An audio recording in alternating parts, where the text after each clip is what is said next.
અગનભઠ્ઠીમાં શેકાયું ગુજરાત। 13 શહેરોમાં ગરમીનો પારો 40 ડિગ્રીને પાર। સુરેન્દ્રનગરમાં નોંધાયું 44.4 ડિગ્રી તાપમાન। અમદાવાદમાં 43.8 ડિગ્રી તાપમાન।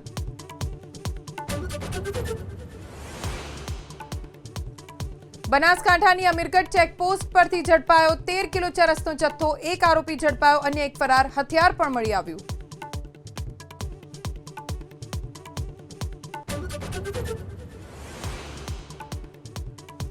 અમિત ચાવડાના ભાજપ આપ પર પ્રહાર। આપને ગણાવી ભાજપની પ્રોડક્ટ। ચૂંટણી બાદ આપ ભાજપમાં મર્જ થવાનો કર્યો દાવ। સરકાર વિરોધી મત આપને આપવા તે ભાજપને મળ્યા સમાન।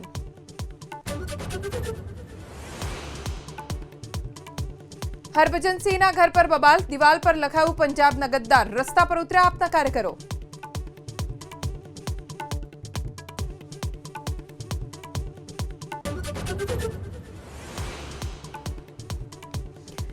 અગનભઠ્ઠીમાં શેકાયું ગુજરાત। 13 શહેરોમાં ગરમીનો પારો 40 ડિગ્રીને પાર। સુરેન્દ્રનગરમાં નોંધાયું 44.4 ડિગ્રી તાપમાન। અમદાવાદમાં 43.8 ડિગ્રી તાપમાન।